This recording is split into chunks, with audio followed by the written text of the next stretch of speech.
What's up, y'all? What's good, man? It's Danny K, man. I'm checking in again, bro. I'm just out here making cash routes as usual, and I just want to chop it up with y'all, and give you some pointers on Lyft, how you can maximize your earnings doing Lyft driving. And I'm gonna tell you now, I'm based in Atlanta, so I'm in the A with it. How you can get a good amount of money doing Lyft in Atlanta. Now, I'm gonna be more specific because it's hard to find somebody who's state and city specific and giving you the real juice. Overall, every week, if you're on your grind, and I'm gonna be realistic, I'm not gonna sit here and be like you can make $1,200 a week. I hear those stories all the time. I don't be feeling like doing it I don't be feeling like going that hard to do no 1,200. If it's possible, then it's possible. It's lucrative. Let me tell you that. It's lucrative. But as far as 1,200 a week, like, I ain't did it.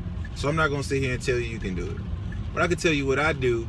And this is when I always feel like I can go even a step further. I still make about $600-$700 in a week. You know what I'm saying? I'm seeing about $600-$700 in a week. You know what I'm saying? And yeah, you know what I'm saying? To me, that's a good week, even with gas expenses. You know, hopefully you got a car that's good on gas. I do my Lyft driving with the rental program, so I'm using the car. You know, they gave me a brand new car. I got an 18 Hyundai Sonata. It's pretty cool.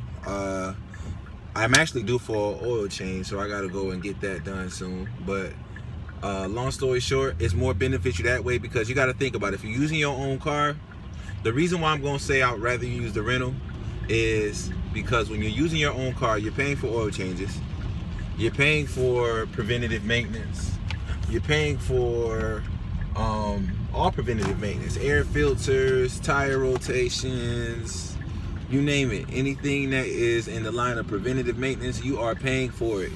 And in my opinion, I feel like that's a lot of expenses because when you're driving for Lyft often, you're gonna run up those mileage. You're gonna need a damn oil change. If you're trying to see the numbers I'm talking about, you're gonna need a damn oil change like every 2 to 3 months. So every 2 to 3 months, you know what I'm saying, you're gonna be having to go back to a not Jiffy Lube, but Firestone or Express Oil or any place, any shop that you go to for oil change. You're gonna have to go there unless you know how to change your own oil. Then, you know, if you're a handyman and you can change your own oil, you save money there. But you're still going to be needing to do other things like, hell, just in general, running up mileage in general, I would recommend you to do it with the car that is not yours. Because like right now, if this car start hiccuping or doing anything crazy, I ain't nervous. I know who to talk to. I pay my $220, you know what I'm saying, every week. People be like, oh my God, you pay that much, oh man, like, how are you living, man? And then you got gas, so that really it's not even worth it and all this bullshit, right? Fuck what they talking about, because at the end of the day, if you touching $400 to $500 in your pocket, cash, and you can always go harder if you really feel like if you need more than that, you can always go harder. But like I said, I work typically 5 days out of 7 days, and I'm seeing these numbers. If I really was getting on my grind, like for real, I would see 800 to 900, and I know I would. I just be satisfied with what I'm making because I value my rest. So, you know, but at the end of the day, do what works for you, you know what I'm saying? And yeah, so I got more tips I'm gonna give out. That's just a tip as far as like, you know, preventative maintenance and all that. That's a big point. But also, what else I want to tell y'all? Get up early in the morning and go and do the morning shift. Get up at like 4 a.m. If you can get up at 4 in the morning, if you can get up at 4, you wake up at 4 o'clock, and then you be done by honestly, by the time it hit 8, you're going to be at like $60-$70 if it's a solid weekday. Sometimes Wednesday mornings be whack, but Tuesday, Monday mornings, Thursday mornings, Wednesday mornings, sometimes Friday mornings, you go and hit the city. Go hit Midtown. Go hit Midtown and go hit the metropolitan area and go around the aquarium and go around Centennial Park and go around that area. Go in the heart of the city at 4 or 5 a.m. in the morning. When I tell you you're going to be picking people up and dropping people off so frequently, you're going to get tired of the money, right? You're going to get tired of the money. Like, you're going to be like, yo, I'm good. You're going to be at $100 some dollars. It's going to be like 11 in the morning, approaching noon. You've been up since 4, you tired, but you're looking at your account and you had like $100+. Even on a bad day, you had like $90 on a bad day. You had like $80, $90 on a bad day, right? And you talking about having this type of money at 11 in the morning. That means the day has hardly even kicked in. The day has hardly set in, and here you are already up, already good, already cashing out damn near $1. So you can go home, you can rest, you can get out in the evening, and you can still get and turn that $100 day into $170, $180 day. You know what I'm saying? So I say that to say it is a lucrative business, because we're talking about one day's value. If you maximize your potential, if you really get up, if you really prioritize, if you really make it happen, you really do your early mornings, and then you really rest in your evenings, and you really get out there late evening to night, and then you work to the night, you know what I'm saying, up until I would say like 11 p.m. Do a 5 to 11 and do a 4 to 11. Do a 4 to 11 and then do a 5 to 11. And when I guarantee you, you're gonna at least make $150 a day. A day. We're talking about a day.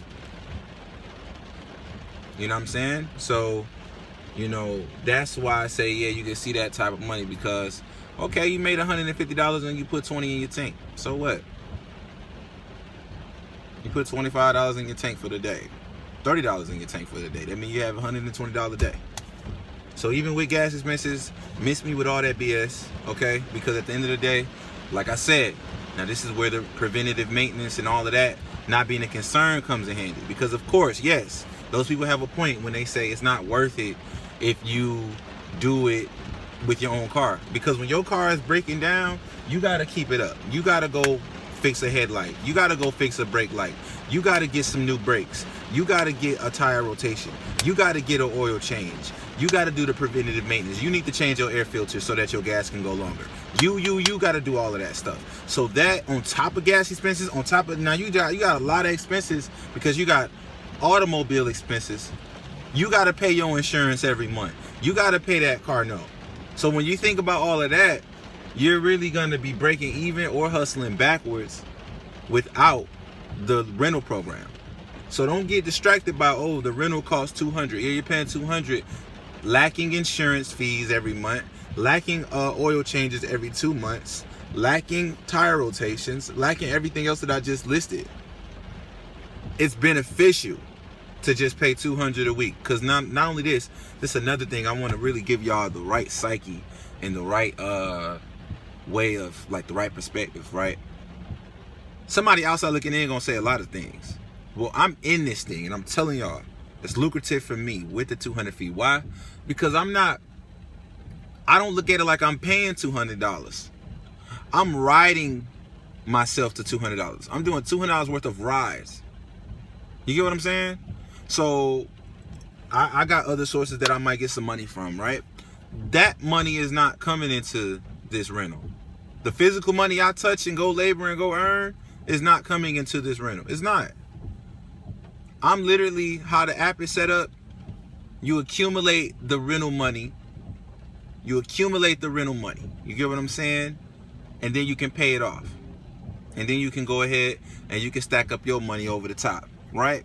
So with that being said, it's beneficial, because you only gotta keep this sucker rolling to keep your car. You don't necessarily, technically, yeah, you're paying the money, but you slick just gotta keep this sucker rolling and roll it to the point of $200 value in your app. But the cash you got is your cash. You ain't really spending no money. You ain't going out making the money. You just riding. You're just riding. So just do some rides. So I'm reaching my limit on this video, but I just wanted to kick y'all some game, man. My recommendation is to do the Lyft rental program, right? Do the Lyft rental program. I'll give details about the Lyft rental program as well, and how to set that up and all of that on another video. But do the Lyft rental program to save you all types of preventative maintenance fees. And aside from that, Just be consistent, man. Get them mornings in and get them late evenings in. And I'm telling you, you are not gonna come out with an L. You're gonna come out on top, man. Take my word for it. This is Danny K. I'm signing out again. I'm gonna be telling y'all about more Lyft tips and stuff like that. And y'all have a blessed day. Peace.